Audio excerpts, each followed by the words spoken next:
Hello, monkeys! The big fire update's been here for a few weeks now, and it's finally time for your favorite Mercedes-Benz truck to tell you what's good, and more importantly, what isn't. Because bad items equal funny. Anyways, the tier list. It still has that dubious little fella on the back. And now he's gone! Ah, there we go. Perfect. Wait, what? No! First thing we're gonna be ranking is equipment. In case you've been living under a rock, these are basically just 4 new armor slots. Necklaces, cloaks, gloves, and belts. Dad's favorite. Starting off with the Magma Necklace, it's nothing special. But its upgrade, the Vanquished Magma Necklace, is also nothing special. That is, unless you're wearing the other 3 Vanquished equipment pieces as well. If you are, then this set becomes completely overpowered for obvious reasons. Basically, these suck on their own but are great together. The Delirium Necklace poses a philosophical question. How much are we willing to sacrifice for one magic find? If people really start using this, then I'm pretty sure the next one is just gonna be a belt that gives you free magic find in exchange for one of your limbs. The Lava Shell Necklace is similar, but somehow worse in every conceivable way. Lava Shell Necklace? More like Lava Tier. You may now laugh. Back to something good, the Molten Necklace, Cloak, Gauntlet, and Belt are great on their own due to their well-rounded stats, but also provide a nice little bonus while wearing all of them together. This is very useful for Kudra if you're manning the cannons.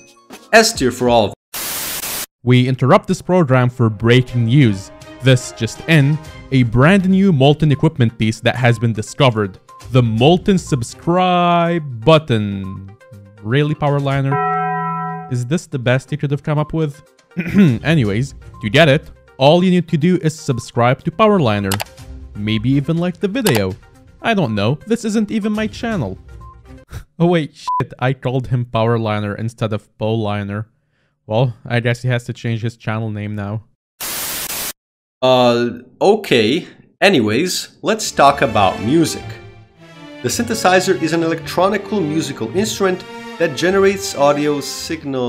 Oh wait, that's the wrong one. The synthesizer has 3 versions, and they don't seem particularly good with the exception of the final one. Nothing too crazy though. Well, except for the price.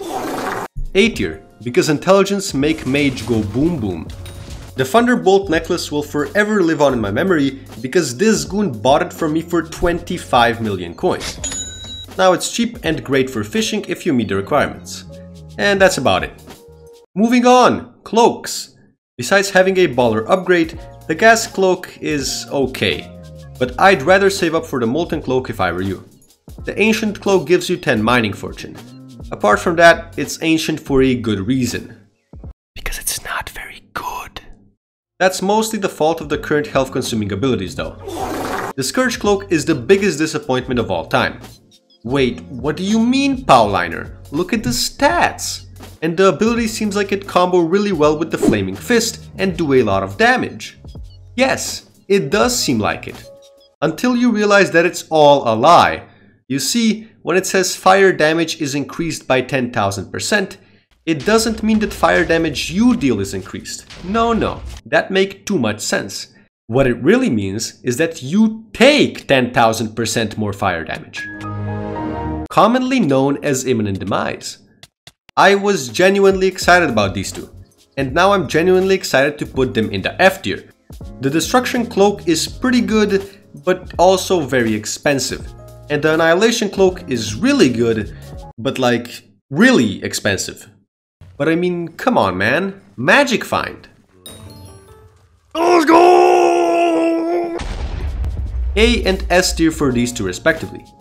There's 6 different gloves in the game, 5 of which are called Gauntlets. Wait, why didn't they just call them Gauntlets then? Oh yeah, I get it now.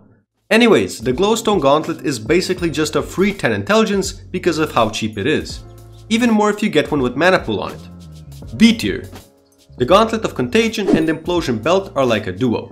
The former just gives a nice little damage boost, which the latter then amplifies because it's an explosion.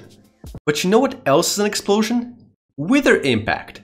And turns out that ability was already broken before.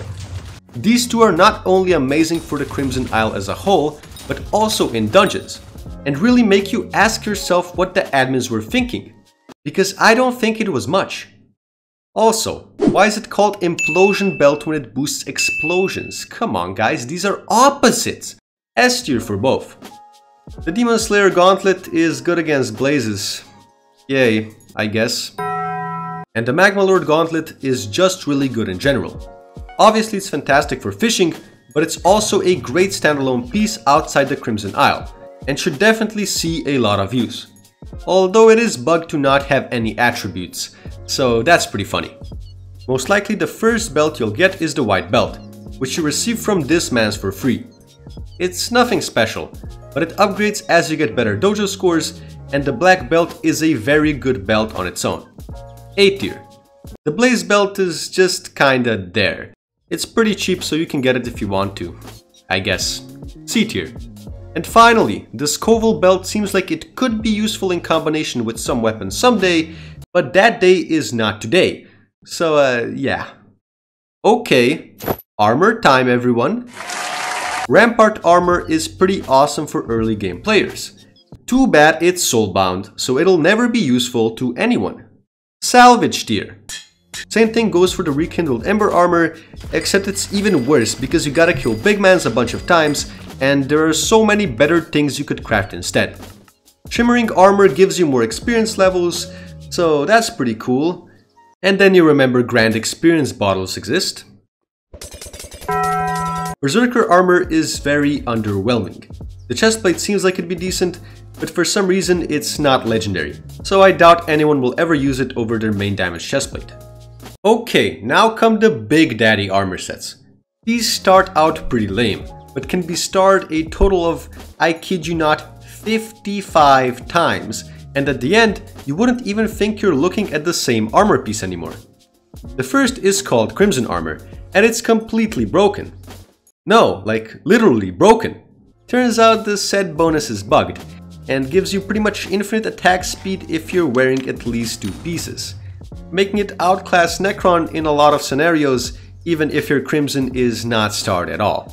But even once they fix this, Crimson will still outclass Shadow Assassin almost instantly, and Necron somewhere around the start of the Burning tier. S tier, and by far the most insane item on this list so far. Terror armor is really odd. It's obviously designed for archers, and it's incredible at higher tiers, but its tiered bonus somehow procs even when you only have 1 piece equipped, which I don't think is intended, by the way. Because of this, a lot of people are using Terror Boots over Necron, since they turn your Juju into a budget Terminator, and your Terminator into a Terminator-inator. In fact, this is apparently so good that some are even using it in dungeons. S tier. Aurora is not as impressive as the 2 we've gone over so far, which is good, because it's a mage set and mages are already absurdly broken. Also, the set bonus currently does nothing as far as I know. It has something to do with the Aurora staff, but that thing is also bugged. Anyways, the set bonus doesn't really matter.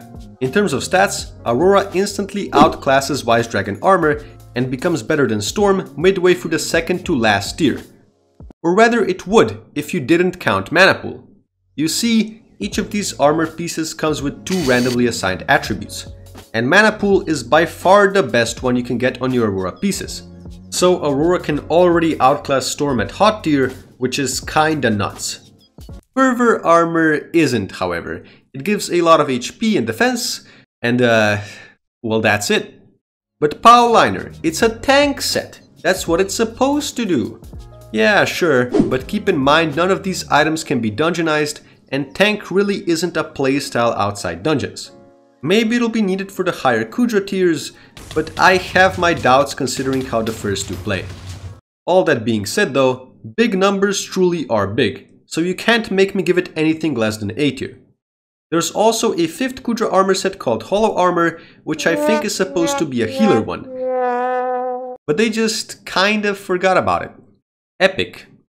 Well, actually, it's legendary. Anyhow, lots of new weapons in this update, and most of them are very bad. What is the Ragnarok axe? Why does it exist? They even misspelled Ragnarok. I mean, you can't make this up.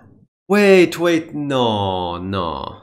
I just realized that this is very cheap and probably does just as much damage as the aspect of the dragons. Now I'm even more mad. How is this legendary sword outclassed by a rare axe? Sword? B tier. I don't really care.